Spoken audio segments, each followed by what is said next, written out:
Welcome to Gothcast. I'm Dr. Sanders. This is my hand. These are both of my hands. And today I thought I would just kind of go over some of the things I own that are Tim Burton related. I know Tim Burton is maybe a little bit overrated by some people just because he's so associated with goth that it's almost a cliche. But that doesn't mean that what he produces isn't good.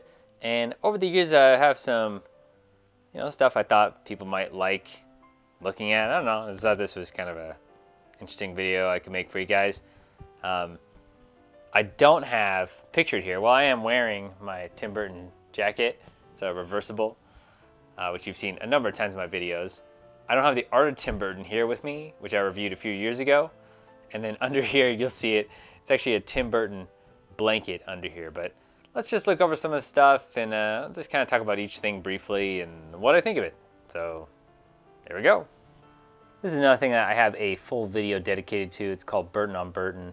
It's a book that is essentially a biography of Tim Burton. It uses interviews and different things throughout the years to kind of put together a biography in the words of Tim Burton. And it's pretty cool. It's got different sketches and things that he's done over the years. But this is a really cool book. But yeah, I have a full video on this. Really good. I should buy this. This is the third time I bought this, but that's a whole different story. Well, I guess, hey, I'll talk about some Beetlejuice stuff here. So, first off, we have the Beetlejuice cartoon, which, by the way, this took forever to come out actually on DVD. I remember people years ago were circulating like VHS rips because there wasn't like a complete version of the series. Yeah, it even mentions here, it's they finally popped up on DVD for the first time, and this was a really good thing that Shout Factory put together. It comes on three different DVD cases, and then each one of those has a number of discs in them because the series does have about 100 episodes for only 4 seasons. So 100 episodes for 4 seasons, which is pretty crazy. This is a great show. If you like puns, this is pretty much just puns. Like the humor is just all puns. And that's perfect for me. If you've seen my Cure video where all I do is say puns. So it's perfect. I used to watch this show all the time when I was younger. I'm right in the, I was old enough to be able to catch this on television a lot. So it ran throughout the late 80s and early 90s. Kind of a weird thing that it doesn't really, it's not exactly like the show. It's kind of like they retool it to make them kind of kiddie characters. Because Beetlejuice is obviously a lot more aggressive and very much an adult character in the original show, the movie show. Get it? Going to the show to see a movie. Anyway, one thing I will mention about these DVDs, and it's really strange, is partway through season 2, which is pretty early in the discs, you'll have some episodes that are kind of blurry, and I didn't really know what people meant when I read reviews of it, but yeah, it's really strange. Like I don't know what the transfer problem was with this, but they have a whole bunch of episodes that have like this weird blur or like double image and aren't as clear. The fact that they exist is nice, but it's really strange. Anyway, overall, it's a pretty good purchase for how much these usually cost. Here's a Beetlejuice lunchbox that is pretty cool. I do like this. It's actually really high quality, and it kind of has like the raised letters everywhere. So it's not just like a really cheap printed on lunchbox, which in a way those are good in their own way. And using this promotional art, this side actually isn't. So like the reverse side is just flat, but the main side that pulls down is actually raised. I do like the art on this and the style. It's just really cool. And yeah, I don't have anything in here at the moment. I took everything out for the video, but yeah, it's actually a pretty good lunchbox. This is a Beetlejuice deck of cards, which I actually got the same place in the mall in Palm Desert where I bought that. Yeah, these are, I don't know, these are really affordable, and I was like, oh well, yeah, I'll get them. Pretty cool. So it's just kind of like a pack of basic movie cards, where they just pick stills, and I like how Lydia is the queen. But then they have just kind of representations of everybody from the film. And, you know, it's good print quality, and I like it. It is a little basic, but, you know, and it's a deck of cards. What are you going to do? It really delivers on what it's trying to do. It's a deck of cards with Beetlejuice stuff on them. Here's another Beetlejuice thing. It is, I got this one, I actually was at Funko not that long ago. This is actually from my thrifting video. It's really cool. Yeah, just this rock candy Lydia Deetz. I'll take it out so you can kind of see the detail here.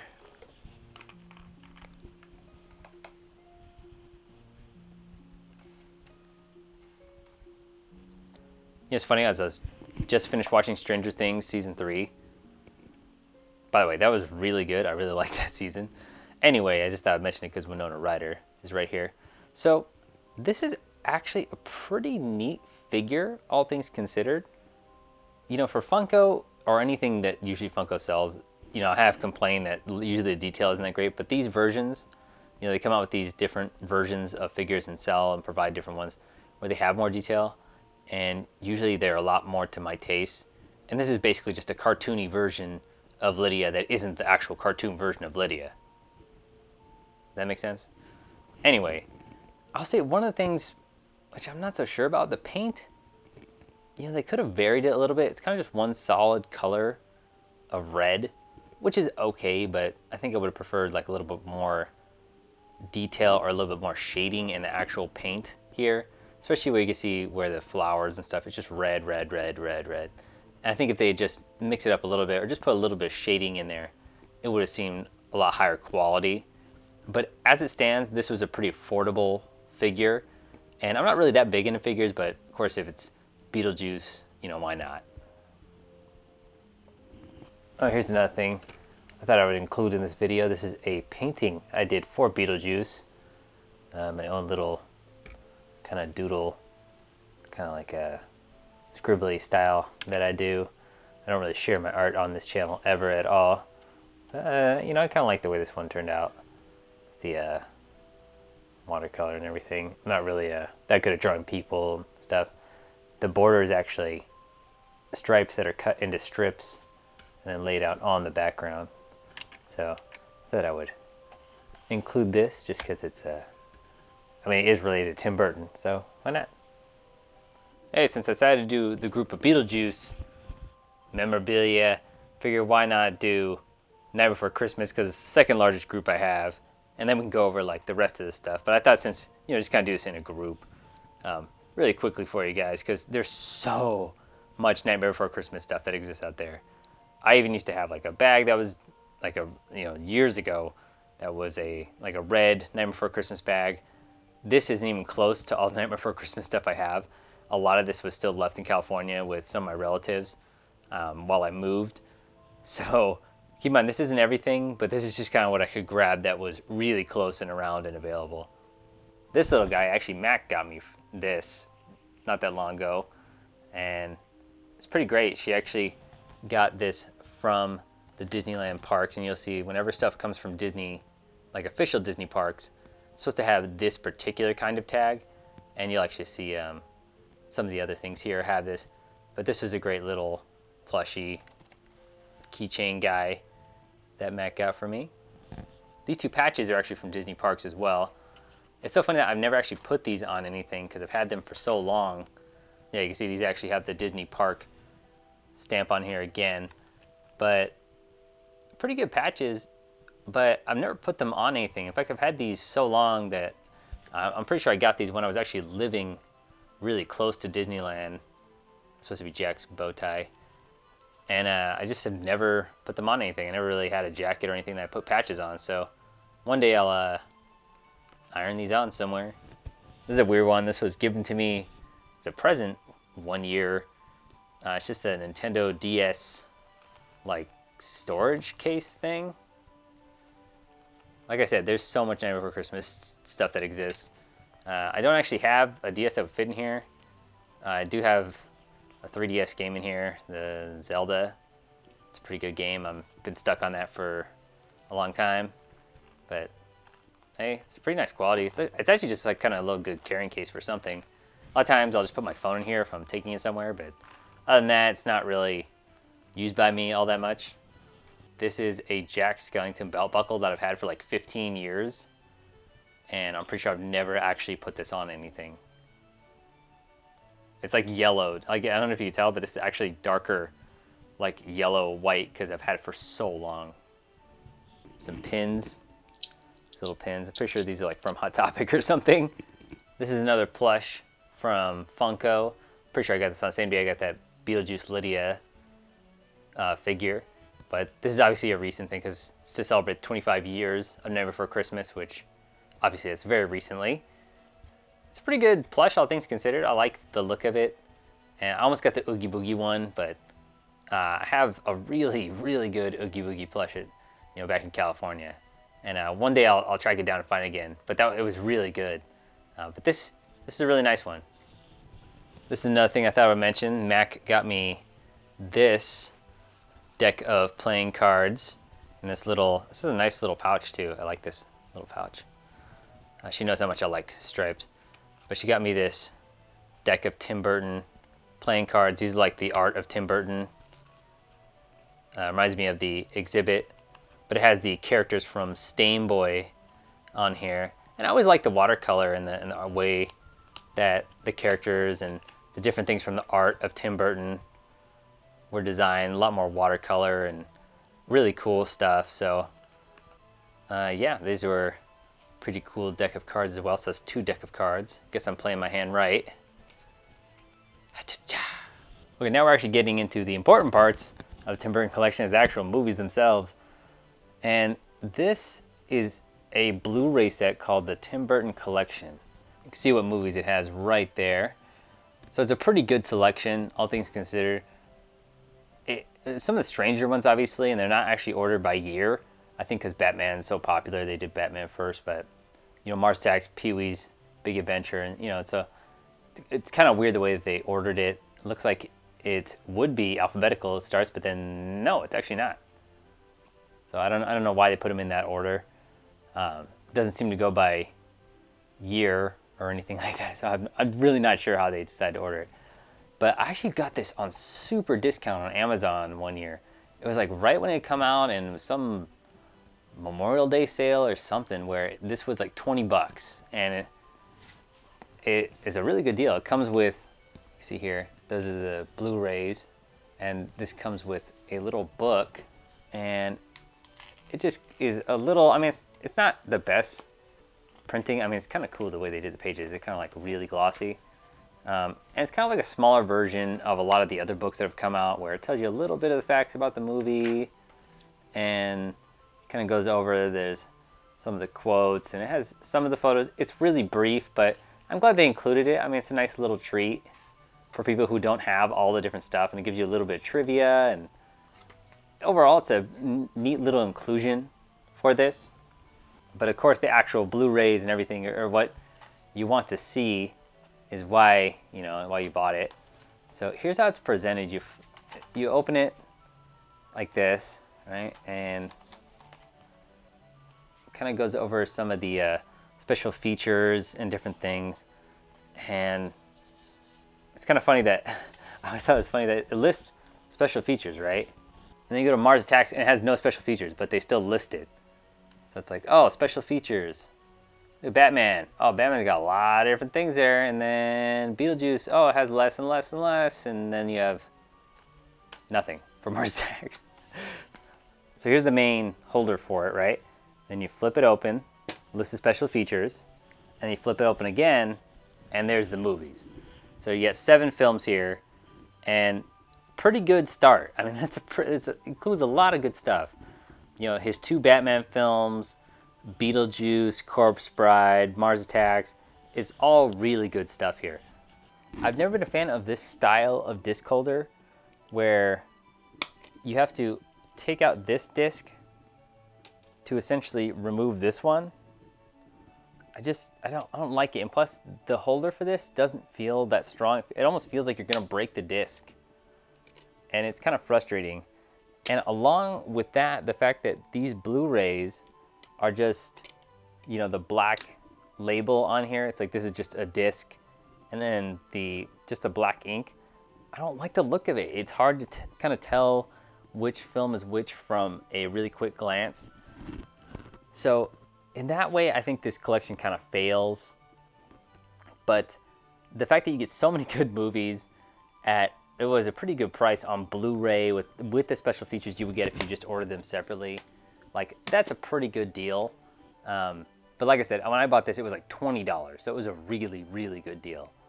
But overall, if you're just trying to start a Tim Burton collection, this won't have all the hits. There's no Edward Scissorhands. There's no Nightmare Before Christmas. There's nothing like that. It's all the Warner Brothers movies. And that's usually how most of these collections go.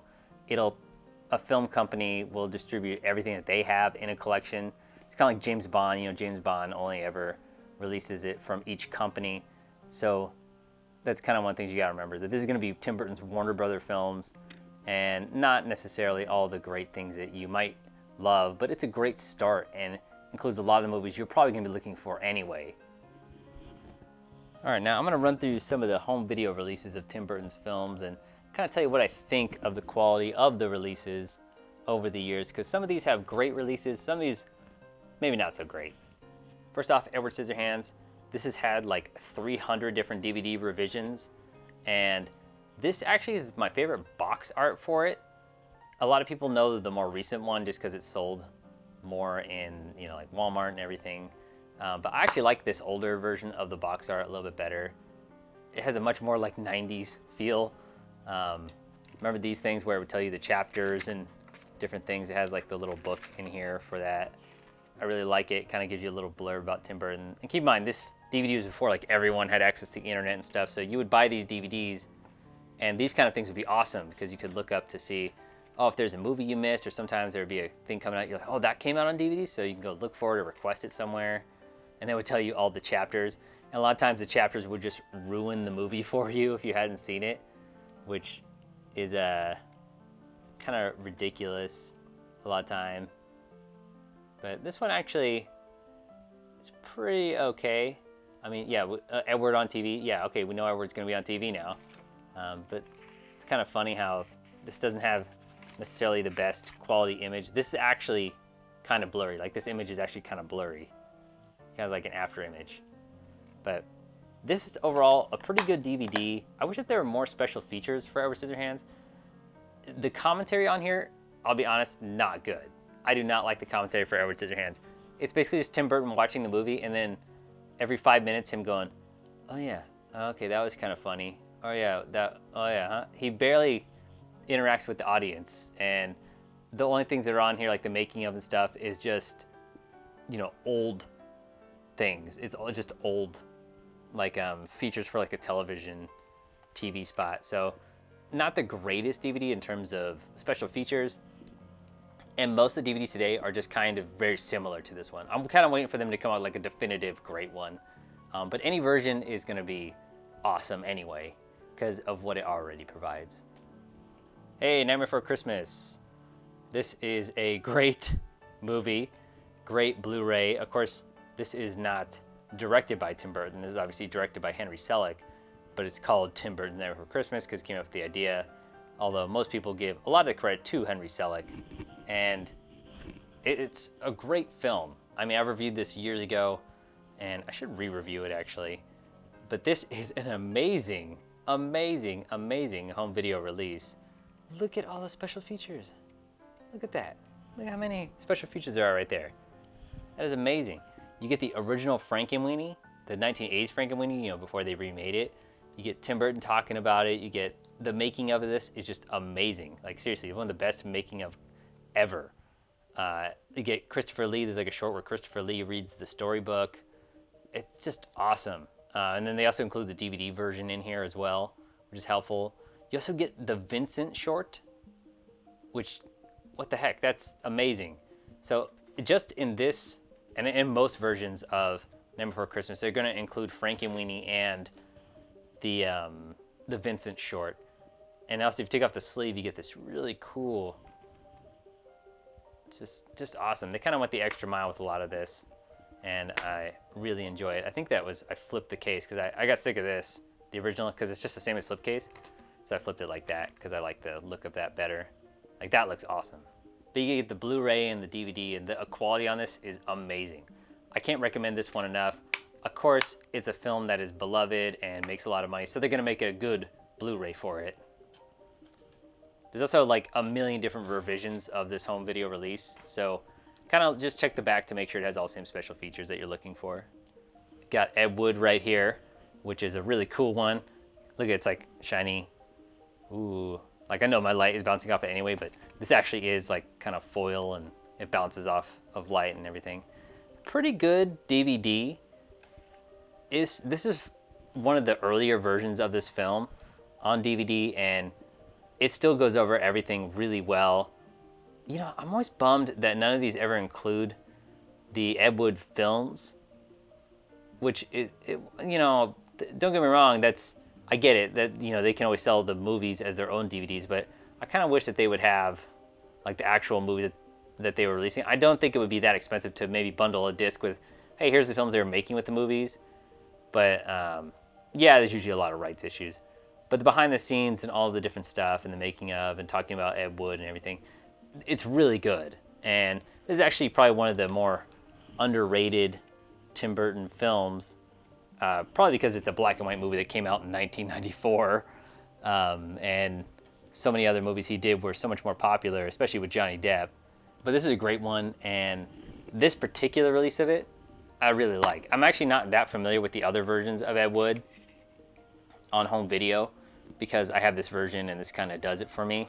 Again, like these old scene selection cards, it's kind of hard to describe to people like what it was like when you went and bought these and kind of the feeling of being able to load up the DVD and while you're waiting for it to load up, just reading the back and looking forward to the special features on your drive home. And yeah, it's kind of lost today with how we just, oh, is it on Netflix or is it on Hulu or whatever? So this is a really good one though, and I really, really enjoy this film.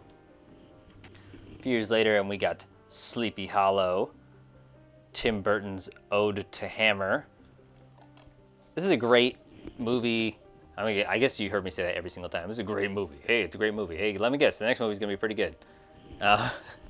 This, you know, this seems so. These older DVDs, I'll be honest, these DVDs ranging from like the late 80s. These DVDs ranging from the late 90s to the early 2000s, usually from like 1998 or 1997 to 2001, usually aren't the best because we get so much better with technology and compression that usually a lot of these older DVDs, they would only ever have like, oh, a menu and then the picture quality would be really bad. This is like one of the exceptions. Most DVDs of Sleepy Hollow I've seen are really good quality, and they have a lot of good special features. Like the behind the scenes on here is amazing. The commentary is okay, it's a little better than Edward Scissorhands. I just think Tim Burton just doesn't really like doing commentaries for movies, but it's a lot better. And this is pretty much the only release I've ever needed. I bought this and I was like, well, it's only a few dollars. I found this at a thrift store and I'll get it. And this ended up being the only DVD I ever needed of it. Look at how cool that disc is. Look at that. Disc art is like dying. People just aren't, people don't even think of what's a disc gonna look like now. Look how cool that looks. Oh, look at, see, this is a perfect example of like an older DVD where it comes with this book to let you know like what titles are out. And it would just be like a catalog of like, oh, you can buy a whole bunch of Star Trek, and you buy Payback with Mel Gibson, and Snake Eyes with Nicolas Cage. Oh yeah, that's a good movie. Oh yeah, that's amazing. Look at Nicolas Cage there. But yeah, these old DVD books that would just show you like, oh, this came out, or literally it lists every movie that they're releasing. So it's pretty crazy to think that like, oh yeah, I can't go check the internet to see if this has a DVD and go order it on, Amazon and get it here within 3 seconds. You had to actually be like, oh yeah, and then sometimes you would go into a store if you couldn't find it, and they would order it for you to come in. So really cool kind of time capsule of that. We've made it into the 2000s with Big Fish. This actually is a pretty cool special edition of this. This is like a cardboard sleeve. It feels really nice. Like I know you can't tell from the texture, but it has a really nice like kind of cardboard sleeve to it. And again, this has a book and the movie. A lot of people actually forget that Big Fish was actually Tim Burton too, which is kind of funny. This is the book actually. It has again that kind of cardboard texture, fairy tale for a grown-up. and it kind of just tells the story of the movie in a really strange way. I don't know. I don't actually remember if this is based on something, but it's cool that it comes with the book, and you get to see Tim Burton's actual like art for the movie. It's just really neat when they include stuff like this. I will say that the pages and the printing of this obviously looks pretty cheap, but the fact that it exists at all is nice. As far as the actual movie Big Fish, you know, this did win us. Obviously, I like like how whenever they have re-releases, it's like they just plaster all stuff 1 million. It's like that kind of ruins the art of this. But anyway, just so you know, this was a great movie. This is a big movie at the time. It's kind of hard to remember that for some people, just because it kind of has, I wouldn't say faded away, but it's not to the level of what it used to be, a modern day Wizard of Oz. It's one of my favorite movies ever, so I don't know if you compare it to Wizard of Oz, that's a little, you know what I'm saying. Oh, by the way, did you see in Stranger Things 3, or Season 3, they have Return to Oz is actually playing in the movie theater, which I thought was a great touch. That's a really dark sequel to the original movie. And again, this actually has it packed with special features. And it's great. You get to watch all of them kind of building this world. And yeah, it just is a great product for this film. And this is what I miss. You know, I miss people actually taking the time to kind of, you know, design all this. There's a lot of work that went into this. And you can't tell me that, you know, you get the same kind of experience, you know, not looking at this and not putting it in and not kind of being able to see all the different things that were designed for this, and it doesn't, you know, really get you in the movie and kind of gets a physical attachment to it.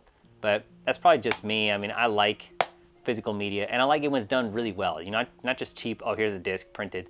Like, there's a lot of work that went into this entire thing with the sleeve, design of the whole carnival aesthetic, and inside the discs and everything, including the book. I mean, this is a great example of that. Corpse Bride. This is where we start to see some Johnny Depp and Helena Bonham Carter. It's out of his movies. This was his partner, obviously. This movie, you know, I go in and out of really enjoying this movie. You know, I think the songs and stuff just don't connect with me as much as it does with Say Nightmare Before Christmas. But it's a really good film. The articulation of the stop motion puppets is amazing. In fact, it was very frustrating for them to make it because of that. You can tell this is a later pressing of this. This movie came out like, I think it was 2005.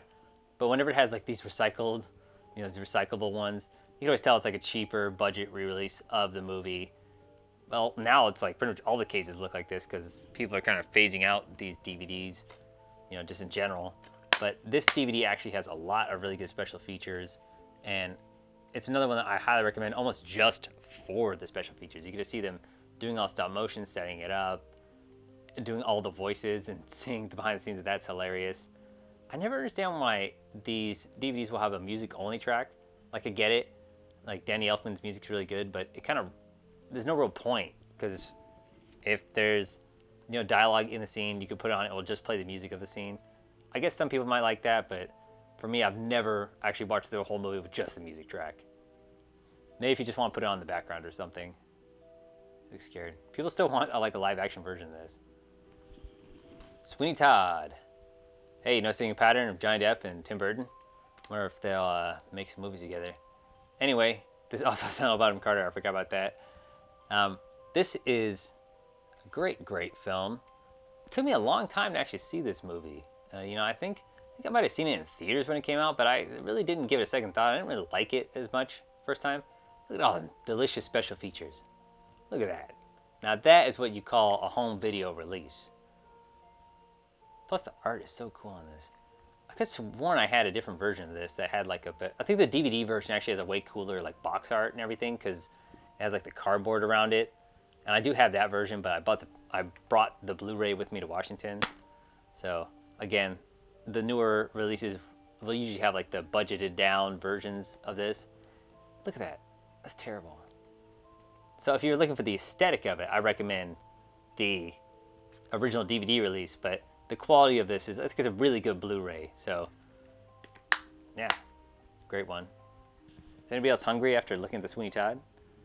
Here's one that again doesn't have Tim Burton directing it, but he did produce it. And this one, obviously he was less involved with it, but of course because it was Tim Burton, they slapped his name on it. 9. This is a really great short. I mean, it's not like a full-length movie, but it's a great thing to have, and I recommend it. Ooh, controversial movie, Dark Shadows. This is kind of starting to get to the point where people started complaining about the whole Johnny Depp Tim Burton thing, and of course Helena Bonham Carter as well. I like this movie for what it is. It is nothing like the show. I mean, yes, there are character names and stuff from the show, but this isn't really like the Dark Shadows television show, which, some people are a lot harsher about. When I detach it from the actual soap opera, I like this a lot more because I just view it as like a comedy vampire film. And in that way, I think it's actually pretty good. I think if it didn't have the Dark Shadows name attached to it, I think it'd be a lot better, or people would have received it a lot more warmly. But the way it is, I watch it. I remember a long time ago when I was living with Robbie Gore, and he hadn't seen it, and then I was like, oh, hey, just give it a shot, whatever. And he watched it, he's like, wow, that everybody was complaining about this movie, and it was actually pretty good. And that's because I told him just view it as a comedy vampire movie, and this is where it sits best. I do not think it needed to have the Dark Shadows name at all. I don't know if it sold more tickets because of that. I'm guessing it didn't, but for whatever reason, they felt the need to have the Dark Shadows name attached to this. Anyway, that's kind of my own little rant, but good movie. This actually is one of the few times where, if you see, this actually has deleted scenes. There's not many special features on this at all. Pretty much just has deleted scenes, and this has like one of those terrible DVD menu or Blu-ray menus. Awful. This is not a good release of this movie. I don't think they ever actually made a good release of this movie, but it just has deleted scenes. And actually, I think they should have added the deleted scenes back into the movie. I think it actually would have made it a little better, because you get a little bit more time with Victoria. So I just think that this was a phoned-in home video release for a Tim Burton film. I do not really I recommend the movie. I think if you look at it, the way I said it was a comedy vampire film, it works. I think that this particular release, the home video releases, they're just super phoned in. Like, what the heck? Ugh. Okay, now we got Frankenweenie. I don't know if it's an underrated movie or what. I don't know if as many people have seen this one, but this is actually a pretty good release for the home movie. What they lacked in Dark Shadows, they really made up for with this. Of course, it's Disney and all this stuff, so kind of got that Disney money. This had a lot of promotion for this film. You remember they did, like, Robert Smith did a song for this, and this actually includes the Frankenweenie short on here, and there's actually a new little thing with Sparky on here. So this is actually a pretty good home movie release, and the quality of it is pretty amazing. In fact, I remember actually having the little posters for Frankenweenie up in my apartment at the time, because I was like, oh, this actually looks pretty cool. Like, Tim Burton actually get back to a little bit spookiness. And yeah, this is, again, people just don't care about the discard anymore. I think Sleepy Hollow is like the pinnacle of good discard. But it comes with this, and I always like it whenever they have a DVD version of the film with it, just in case, hey, my Blu-ray player doesn't work quite as well, but everything has a DVD player, every computer, tons of stuff, most laptops that have a disc drive can play a DVD, so I'm always glad when it comes with the DVD version of it. So yeah, this is an awesome release, awesome movie. If you haven't seen Frankenweenie, seriously take the time, check it out. It's also got like a weird vampire kitty in there, which is pretty cool. Oh, why must the last movie that I have in this collection be Miss Peregrine's Home for Peculiar Children? This was so disappointing for me. I am so disappointed in Tim Burton for this one. I'm a big fan of the books for Miss Peregrine's, and I was just extremely disappointed by this film, and just unnecessary, really unnecessary to make this film the way they did. Anyway, I'm sure a lot of people may enjoy this film, but from the book standpoint, I just couldn't believe the changes they made. It was just, people always complain about going from the book to the film, and a lot of times you lose it, or it's just whatever. I don't even know what they were thinking with this one. Anyway, as far as a DVD, Blu-ray release, it's got some but whatever. That's I don't know. If you like it, it's okay. I recommend just reading the books, honestly. They got a lot more going on, and I like them a lot better. Hollow City, I didn't like Hollow City as much, by the way. The first book's amazing, though. Library Soul's pretty good, too. Hey, one thing I thought I would mention here is I do have a VHS copy of The Black Cauldron, which has a really cool, like, foil-type cover. I only have the VHS of this. Now, Tim Burton did work on this movie, but pretty much everything he contributed was rejected by Disney at the time. And, I mean, this is a really good film. It's kind of strange. But yeah, here's the big old VHS of it. I think it's funny because I'm pretty sure this might be my original copy. I'm not sure. Looks like it's from a Hollywood Video. But this movie, while released in 1985, actually wasn't released on VHS. It wasn't available anywhere on home media until 1998, because Disney basically didn't want to act like this movie existed. So even if you watched it as a kid, the only way you could actually own it on a physical copy was actually in 1998, which is kind of crazy. Okay, I actually had to adjust the camera for this one. You guys have probably seen this in the majority of my videos. It is my Nightmare Before Christmas backpack, and it has served me well. This is often the only bag I take when I go on like plane flights or trips or anything. It's holding up okay. I'll say this, that basically the first day I had it, this strap broke. It's like a little magnetic little buckle. So like, it's just magnetic. But this one broke like immediately. And I've tried to repair it a whole bunch of times, but I'll get around to fixing it permanently soon. I mean, this bag is held up okay aside from that. But yeah, that's a definite quality issue right there. But good backpack overall. And of course, here in the background, you've noticed my Night Before Christmas blanket here. And, you know, this is it's a pretty big size. But yeah, I hope you've enjoyed this kind of quick video on, well, it's probably really long actually, but I hope you've enjoyed this video on my Tim Burton merchandise and memorabilia that I've accumulated over the years. And, you know, it just kind of happened slowly over the years because I was a fan for so long that you just kind of slowly get one thing here, one thing there. So none of it was really expensive at all. So yeah. Anyway, I hope you've enjoyed this, and tell me what is one of your favorite Tim Burton products that you've gotten, or what's your favorite Tim Burton film, or anything about Tim Burton that relates to you. I guess I'd be interested in hearing, and hope you've enjoyed this. And of course, like, comment, blah blah blah, yada yada, do YouTube things, and of course, make sure to stay spooky.